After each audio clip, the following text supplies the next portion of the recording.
Hello, my Aloha tribe, and welcome to the Aloha Perspective. Happy Thursday!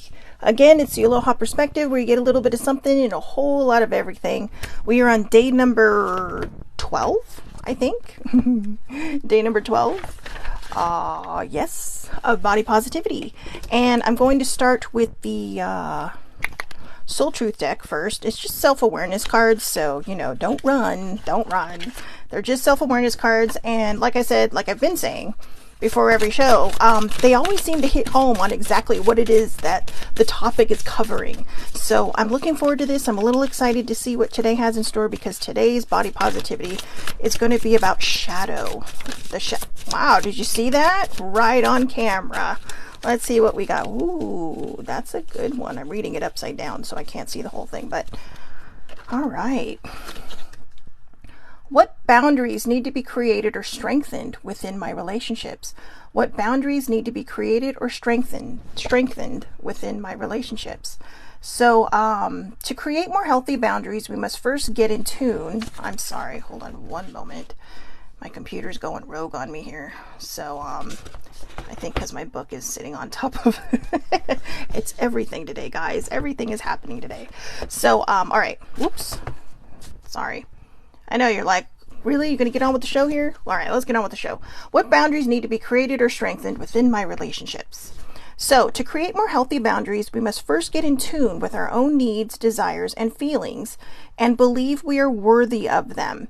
In your relationships, it's essential to know where they end and where you begin. Today's soul action. When we separate our energy from others, we gain clarity about what we really want. Then we stop doing things that no longer align with ourselves. If you are an empath, you can still be compassionate towards others without taking on their stuff. You can be. It is safe to trust that you are not here to fix anyone. We cannot fix anyone. We cannot fix anyone. So today's mantra: I have everything I need within me now, and so do they. I am worthy of my needs, and I set boundaries based on what is best for me. So when they're talking about boundaries and how this really can tie into body positivity, or, just having a good positive feeling about your body positive stuff, is when you're setting boundaries, you are literally taking your power back. You are saying, this is what I'm going to allow myself to deal with, but I'm not going to settle for this stuff. You don't have to settle for people who constantly put you down, who don't make you feel good about yourself, who, just make you feel low to make themselves feel better. And sometimes it's not even intentional on their part. Sometimes I don't even think people realize they're doing it because they're so insecure that, sometimes they just feel like they need to bring everybody down to their level. And that's not fair to you. So you cannot fix anybody, but you can say, hey, do you want to talk about it? Because I notice you do this all the time. I've talked in previous perspectives about how I used to have a friend that, coworker that would kind of bully me. And then finally I just told them, I'm like, you know what, enough. I'm not going to sit here and take your crap anymore. And they're like, well, what are you talking about? But you know what? They had a very stressful life outside of work. And I knew this. And so I'm like, look, if you got issues, we can talk. But stop taking out your anger and your pain on me, because I don't deserve that. If I do deserve it, hey, you know what? I got it coming. But if I don't, then stop. And I didn't. I just kind of like sitting there and allowing them to constantly let me be their punching bag until you've put your foot down. And sometimes when you put your foot down, people start understanding their behavior. So you can't fix them. But when you set a boundary, a lot of times you're actually creating a dialogue within themselves to say, wow, I didn't realize I was doing this. Why am I doing this? And I have had the same done to me. Older sibling would be like, let's bottom line this. Why are you, feeling this way? Why are you so angry? Why are you going through this, that, or the other? Let's talk about it. Let's get to the bottom of this. So, good morning. Speaking of, good morning, older sibling. So again, today's action. When we separate our energy from others, we gain clarity about what we really want. Then we stop doing things that no longer align with ourselves. If you are an empath, you can still be compassionate towards others without taking on their stuff. It is safe to trust that you are not here to fix anyone. So a lot of empaths, I am an empath. I'm not a very strong empath. Or maybe I am, but it doesn't feel that way. I don't feel like that is my super gift, But, like my superpower gift. But And if it is, maybe I'm just learning to set those boundaries. But there's a lot of people that say, oh yeah, I can't be around these people. When we set boundaries, when we put up this protective wall, it's just protecting your energy is really what it is. I mean, if anybody watches What We Do in the Shadows, right, they have a character named Colin, and Colin is an energy vampire. And the energy vampire feeds off of either the excitement of people or the sadness of people, right? It's just like they pick up on these energies and just drain them. And believe it or not, energy vampires are an actual thing. Maybe not in the respect of Colin, who's a type of vampire, actual vampire, but in the sense that there are people who just drain you because they just drone on and on and on about all the bad things in their life without actually focusing on the good things. Now, if you're an empath, that's going to suck you dry like a battery. Okay, you are going to be a battery on zero, because they're just sucking the life out of you. But when you set these boundaries, when you put up a protective barrier, basically just saying, I'm so happy and grateful my energy is protected, or, you can do that. You can protect your own energy. And that's not really a metaphysical thing. That is an actual thing. Have you ever been around people that, are just kind of like, you dread going to hang out with them because you care about them, they're your friends, you want to be there for them, but all they do is complain or have their super pity parties, and that's not all the time. I mean, we all have a pity party, right? And we all complain, we all vent from time to time, but there are some people who just keep going over and over and over the same thing because that's where they've placed their pain. So they could go through 10,000 other things, but they don't want to think about that. So they just focus and zero in on the one thing that they know they can complain about, and other people just listen, and they'll remove all the other stuff because maybe they don't want to face that other stuff. Maybe they don't want to deal with that other stuff. Maybe they don't have the energy to. So they just kind of refocus in on the things that, they know they can, that they know they have control over, but can complain about. And then you find yourself just kind of like, what? So, just protect your energy, whether you're an empath or not, whether you know you're an empath or not. You can set boundaries. Boundaries are 100% a huge factor in, creating a positive environment for you and your body. Because, you might have people that sit there and go, oh, well, just try it. There are people like, maybe you're trying to be healthier, or, I don't know. There's so many different examples, but sometimes we have to learn how to say no when there's something we don't want to do. When there's something that we're just, maybe you're not feeling it that night, like, yeah, I don't feel like eating this, that, or the other, and for no other reason than, I'm still kind of stuffed from the other night, or maybe I just don't feel like drinking today, or, maybe I don't want those sweets, but everyone's like, oh, just have a little piece. Or just have some, just take a bite. And, maybe you're trying to give it up because it's a slippery slope. 12, 13 years ago, I gave up drinking Coca-Cola. It is my crack, literally. I miss it all the time. I see other people drinking it and I'm just like, oh my God, I want one so bad. But I knew I had to give it up because I was drinking it like it was water. And, of course, my doctors are like, you need to kind of stay away from that for your heart. It's not going to kill you yet. So it was kind of a hard choice I had to make. And, because it's soda, I didn't really have a problem with people saying, oh yeah, just have one. Cause there's other things I can drink that has bubbles, and so, I get my fix every so often with the bubbles, and it kind of cures my need for having a soda. But, then when, I did that one program to lose weight, and like I said, my doctor banned me from dieting. My first therapist in 2017, she says, your personality does not fit with that, because it's just, it's either this or that. There's no in between for you. And of course, when I'm going through this, most of it's shakes and most of it's like protein bars and all this stuff and soups. And it's like, well, you sure you don't want some of this? And that wasn't a lot of people. The 99% of the people that I was around were very supportive. Some of the people at work were the ones going, you sure you don't want this? You sure you don't want that? And then even somebody very close to me, and not older sibling, but somebody else very close to me, was just kind of like, well, I think it's okay because you're sad. Because my mom was dying that summer. And it's like, okay. And I fell off the wagon. I fell off the wagon hard. And so I was emotionally eating again. So setting these boundaries are very, very important, especially if you have an eating disorder. You have to know what is good for you, know what is not good for you, and, just tell people to hit the bricks or say, no, you know what? I'm sticking to this. Fight for yourself. Okay, fight for yourself. That is one of the biggest parts of body positivity. It's fighting for yourself. It's not worrying about what the outside world thinks of you. It's validating your feelings. It's taking care of yourself so that you can pour from a full cup. So that people aren't constantly, spilling people aren't constantly tipping your cup over and draining you of all the contents, right? It's really about, what's the saying? You cannot pour from an empty cup. So it's up to you to fill that cup. And it's up to you to fill it in the way that is best for you without sacrificing who you are and without sacrificing what you know is best for you. So, and I've been that way sometimes. Like, you sure you don't want like a bite?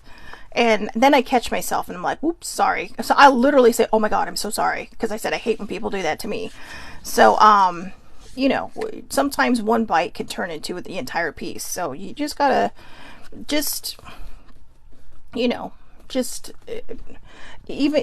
can't tell other people not to diet. So if there's somebody out there that's dieting saying, and I even did this to my cousin, she's like, well, I need to go on a diet. It's like, well, you're not on it yet, so just have a piece, and this was recent.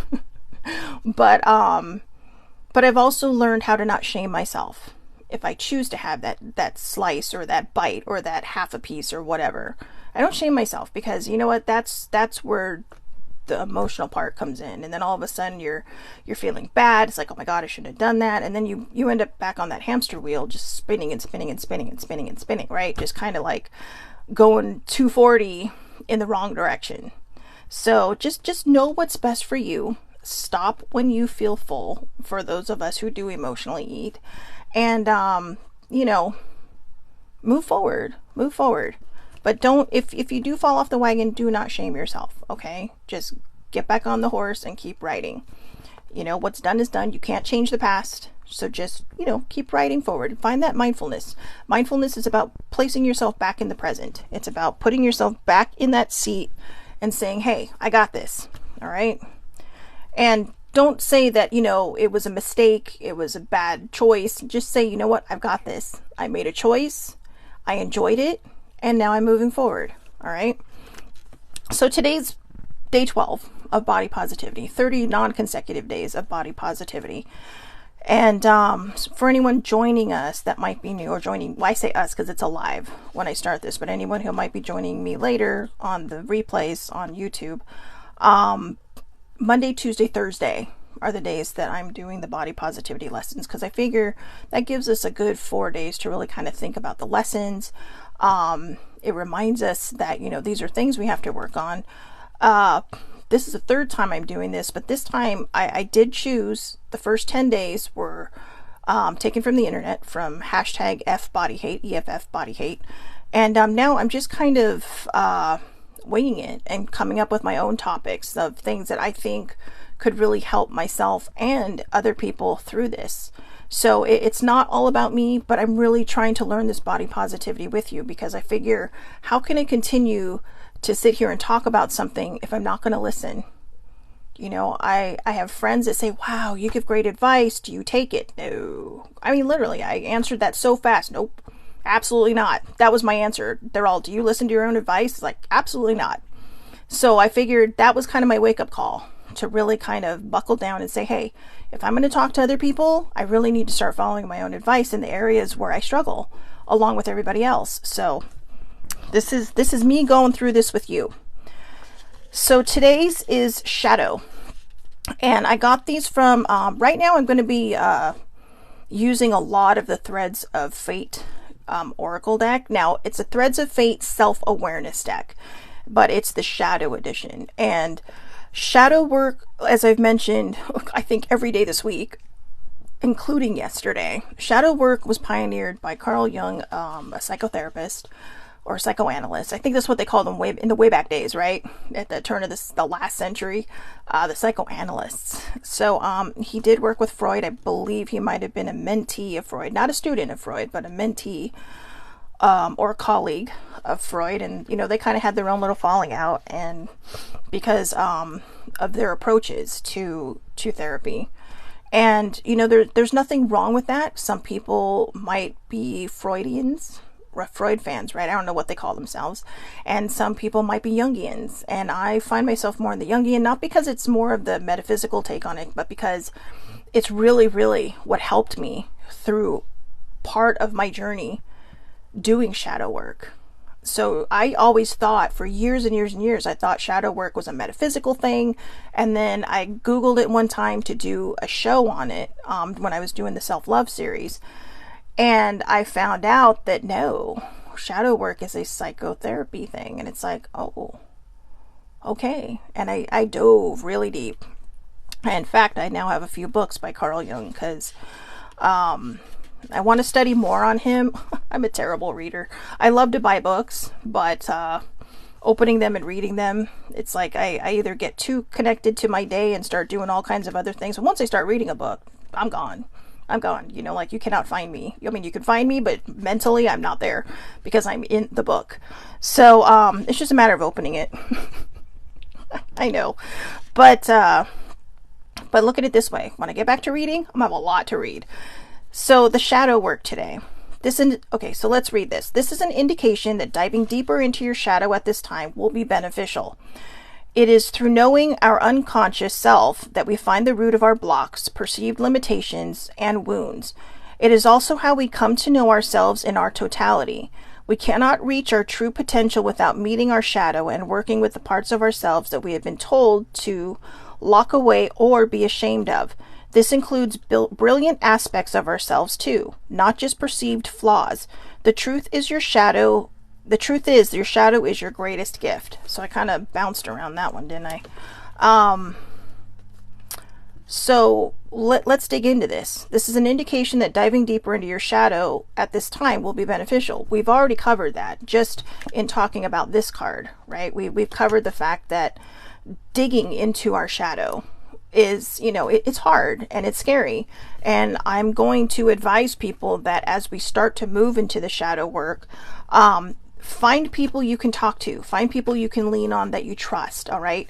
Because you may end up digging a lot of stuff up that you may not realize is there. You might have repressed memories come a knocking, and when that happens, if it becomes too overwhelming that even a trusted friend doesn't work, I really suggest looking into professional help, like actual therapy. Now, depending on where you go, a lot of times it's going to be an intake program. It's, for me, the insurance I have, which is basically the one I've had my entire life, so I'm used to waiting. It's it's funny. I have friends that live in the UK that talk about the NHS, and it's kind of like that, It's like you make an appointment, and then it feels like a bazillion years before you get in, and that's how it works. But it's kind of like an HMO here in the United States, right? HMO people are like, I hate HMO because I have to wait forever and 20 lifetimes to get in. But like I said, because the insurance I'm with is very similar to that, so I'm used to it. But depending on who your insurance is, a lot of times the first meeting that you have, it's going to be a type of intake thing. So, just be prepared for that. But shadow work can be very scary because it can make you go deep. It can make you go into places that you are not willing to go yet or are too afraid to go. And I think that's kind of the same thing, right? Too afraid, not willing. But that's how we clear stuff up. That's how we really kind of get into where we need to be to heal all this stuff. So the next line, it is through knowing our unconscious self that we find the root of our blocks, perceived limitations, and wounds. When I first did shadow work, I really had to get back in touch with my inner child that was really kind of, damaged and broken from childhood. Now, the reason I had to do that was because I always say this. I had two very wonderful parents that kind of seemed to shield me from the trauma I'd experienced. They didn't know about it, so it was like these two different worlds that I was living. And so, I had these wonderful parents who kind of gave me, just a solid footing in life. But there was also this repressed area of me. And when I got into the shadow work, that was a lot of work. I mean, I don't think I've cried. Literally went through a box of Kleenex in less than a week. And because there was just so much coming up, and I'd already been through therapy in 2017, just kind of just letting everything out, but there was more. There was more. There was just all these little roots that needed to be pulled, right? It's like you pulled the surface stuff, but then you got to dig deep and pull the rest of it out. So I had to get back in tune with my inner child, which is basically my inner floof. That's what I named it, my inner floof. So by doing that, you get rid of the blocks. You get rid of you. It's really kind of cleaning yourself out. It's like a nice, great spiritual cleanse. You know, sometimes you got to scrub really hard to get into there, but it's helpful. And so then it's like, it is also how we come to know ourselves in our totality. We cannot reach our true potential without meeting our shadow and working with the parts of ourselves that we have been told to lock away or be ashamed of. This is the part that really kind of narrows in on the body positivity. Okay, this is the part that really kind of narrows in on the body positivity. And the reason I say that is because a lot of times we'll carry this, and the minute we start feeling ashamed about something, we want to feed it, right? Or whatever, whichever eating disorder you have, emotional eating is an eating disorder. And it's all because everything's up here, right? There are the two bigger ones that everybody knows about. And like I said, I thought emotional eating was a made up thing until my therapist, who actually worked with people with eating disorders and childhood traumas. So I got lucky with the first therapist, right? Because she was just kind of like, oh, you're everything. You're all the package in one. And I told her, I said, well, I know it's made up. She's like, it's not made up. It is a genuine eating disorder. And that was the last thing I wanted to hear, because that's like, I don't want anything else wrong with me. Seriously, what is wrong with you? But then she told me, you got to stop being ashamed of that. She's like, don't be ashamed that this is something that you've done. And it's something I still struggle with. I mean, I have a feeling it's something I'm just going to always have to keep in check for the rest of my life. It's kind of like addiction, but on a different level, right? I mean, you have alcoholics, you have drug addicts, and it's kind of, I know it's hard for a lot of people to sit there and go, well, I have, an eating disorder, and to kind of tie it in with those two, because those two are pretty drastic, right? But I mean, you can literally eat yourself to death. So I'm not saying I'm as bad off as a drug addict or an alcoholic, because the hard part about being an emotional eater is we need food to eat, to survive, right? But it's about making the better choices. But it's not like I have to really give anything up. So that's why I kind of don't really associate it with those two. But the addictive behavior is what I'm associating with those two. But like, they have to take it one day at a time and make the better choices for themselves.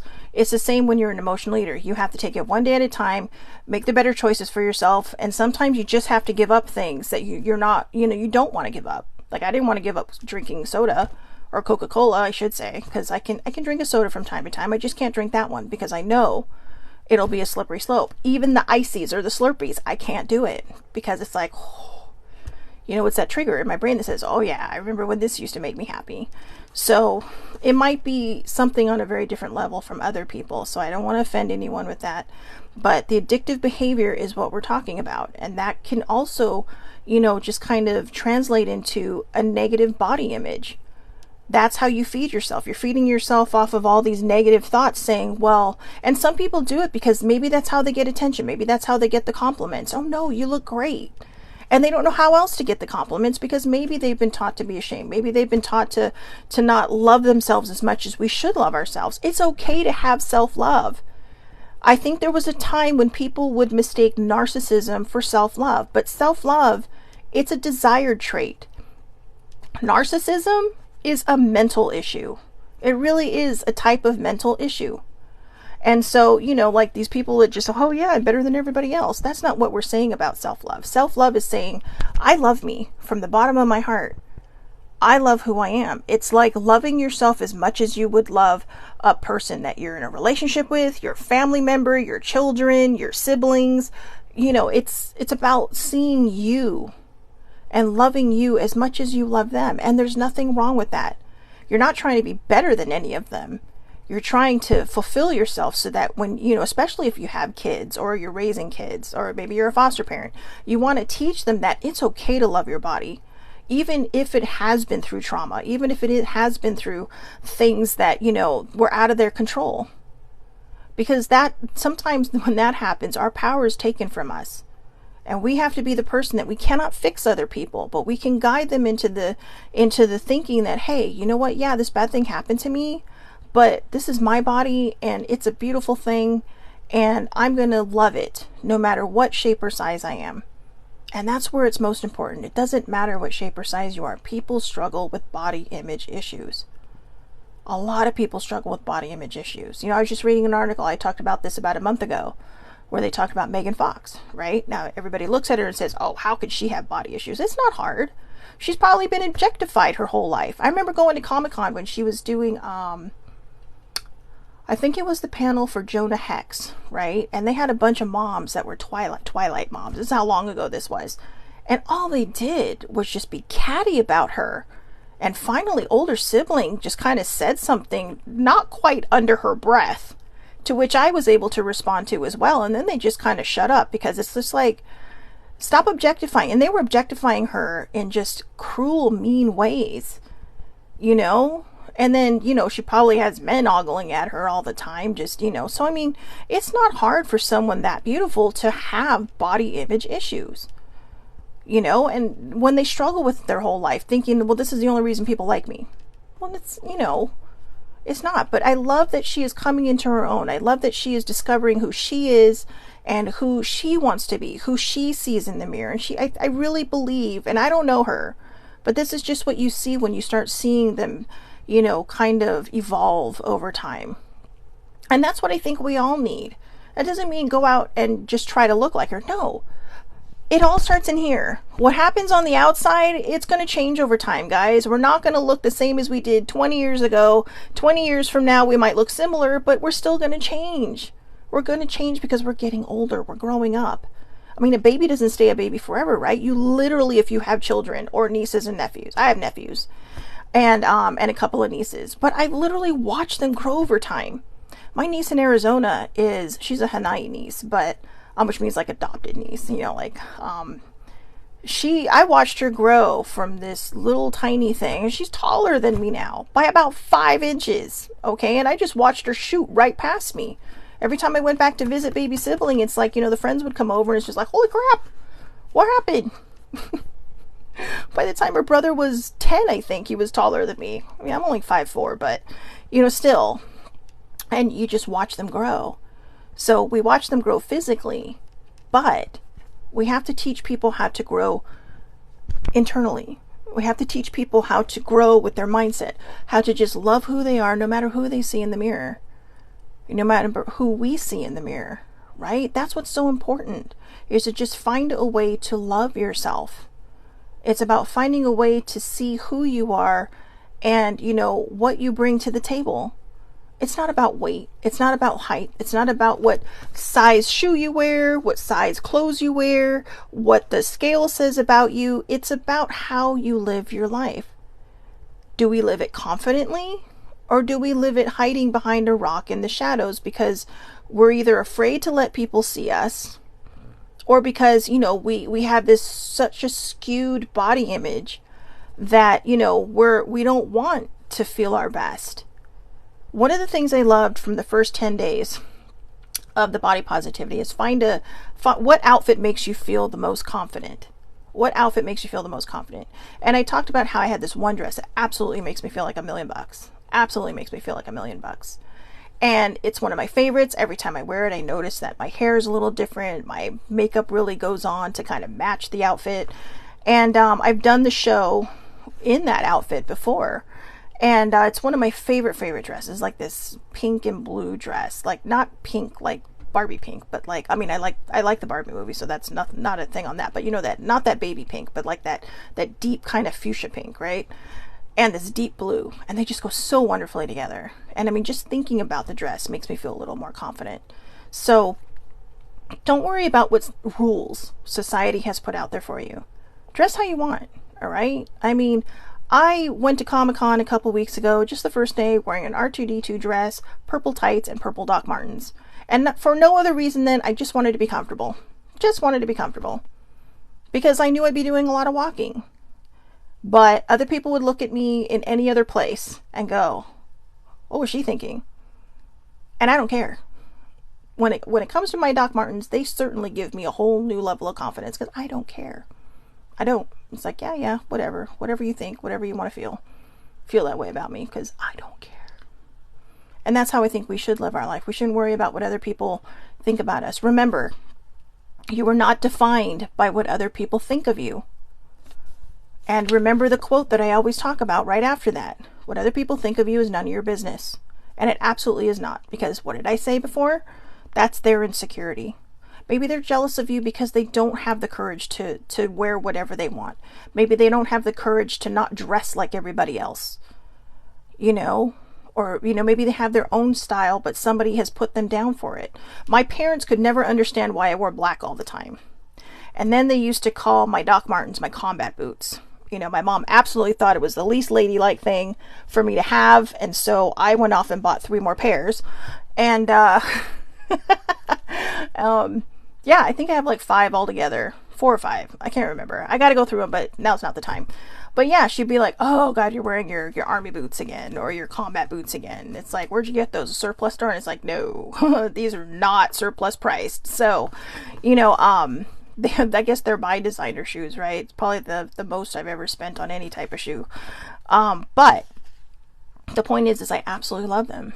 And after a while, it's just kind of like, you know, and I know don't sit there and say anything about my parents. I think parents just always have an idea and then they realize, oops, my kid's an adult, so I need to let them live their life the way they're going to live their life and just let them do whatever it is they're going to do.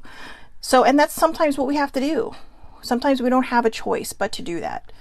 And you have to just, you know, roll with it. All right. Just let your kid be who they're going to be. Let yourself be who you want to be. Don't listen to what everybody else says. All right. Do not be defined by what other people are saying or thinking. Do what makes you happy.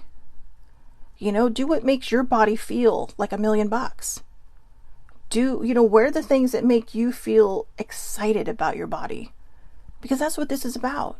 That's what body positivity is about. I kept taking the wrong approach. Like, oh yeah, let's be healthy. Let's lose weight. Let's do this. Let's do that. Because that's not body positivity.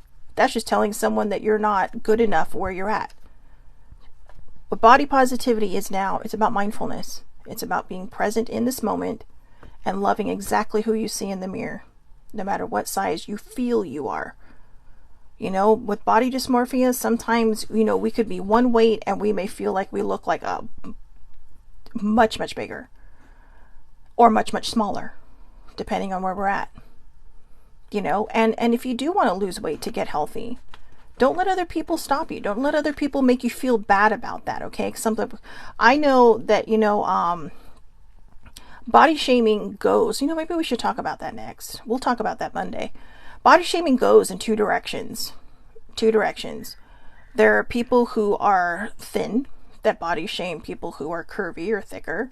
And there are people who are curvy or thicker who body shame thinner people. And a lot of times I think that comes from the fact it's like, how can they wear that outfit? You know, and you're just kind of like, who cares? They're comfortable and they're happy. I mean, I've had people say they shouldn't be wearing that outfit. And I'm like, why? I said, if they're happy in it, who cares?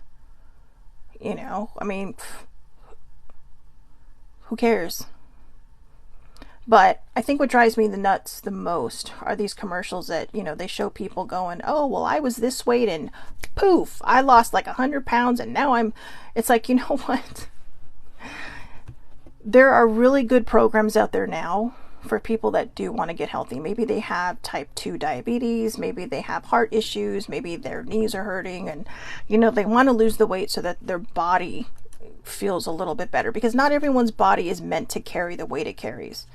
And, but the way they talk about it, it's like, I'm much happier now. And it's like, don't put it just on the weight because a lot of these places are saying, yeah, I'm much happier now. But like, the whole program focuses on how to get your mind straight. You know, it focuses on the body positivity. It focuses on, you know, don't feed your emotions, feel your emotions. But they don't talk about that. They just kind of talk about, oh, I lost this amount of weight. And then for a lot of people, it doesn't work. I tried one program that really kind of focuses on the emotional part of it, but I wasn't ready yet. And this is a couple years ago. I wasn't ready yet. And I ended up getting my money back because I was just like, you know what? This isn't working for me. And so you really have to be ready for it. I think some of the commercials will say it focuses on the emotional part of this and reteaches you how to make better choices. And so those are the ones that I think I would put, I would back, because those are the ones that teach you how to not be an emotional eater. How to not have that eating disorder, whether it's emotional eating or the other two. I don't want to trigger anyone by saying it. So, the other two. But yeah, we need to just figure out how to love ourselves in the moment, who we see in the mirror, whatever choice you choose to make. If you choose to just, be who you are, or you choose to, be a different way. I'm not going to say be healthier, because there's a lot of people that are healthy. I'm literally, for the most part, despite some of the stuff I'm going through right now, I'm healthy. All my numbers came back on my blood test, and I was just like, wow, really? Okay. But that's also not a good catalyst for me, because I think, okay, well, I don't need to change because I'm doing just fine. But, anything can change like that. Anything can change like that. And so for me, because I have a heart issue, we're going to talk about this too. In fact, I'm going to talk about it Monday in the body shaming, because there's a quote from the Barbie movie I really want to share that I think will really, really kind of open some people's eyes, and how we look at ourselves and how we judge others. And I think it's really, really important to go over that. But the whole goal for my adventure through this 30 non-consecutive days of body positivity is I want people to just see themselves, who they are in the mirror right now, loving who you see, not shaming who you see, not putting down who you see, but just loving the person in the mirror. Okay, so I hope everybody has a wonderful, wonderful day today. Please take care of yourselves. I'll be back here Monday with day 13 of Body Positivity. Oh, that's my favorite number. Tomorrow is Oracle Friday, Aloha Oracle Friday. So, yeah, I'll be back here tomorrow with Aloha Oracle Friday. Please join me if you want. It's not what you think, okay? Some people think like, oh my God. But no, I only come from a good place, all right? I'm going to say what a lot of people say. I only come from a good place. It's a safe space. It's a good place. And, yeah, the metaphysical aspect of oracle readings or tarot readings has been completely misconstrued and misunderstood and painted poorly through the media and through, television and movies. So it's not what you think. But if you're curious, come on in. Like I said, I only work from a higher source, so you usually get some good messages. And I didn't do Oracle Friday last week because I had therapy. So been a couple weeks since we've done it. So yeah, feel free to pop on in, jump on in. And if not, I will see everybody back here Monday, 8:30 a.m. Pacific time, Facebook Live. All lives are public. Anybody can watch.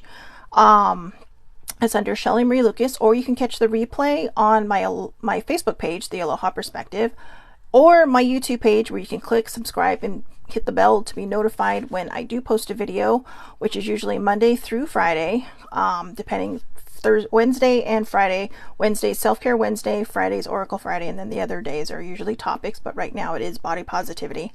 And that's also the Aloha Perspective. If you want the shorter version of this show, you can go to TikTok, because right now I'm doing the series on TikTok. It's usually 10 minutes or less, so it's kind of like the convenience store version, right? The Quickie Express. So have a great, great day, everybody. Thank you so much for watching, and I will either see you tomorrow for Aloha Oracle Friday or Monday back here for day number 13 of Body Positivity. Have a great day.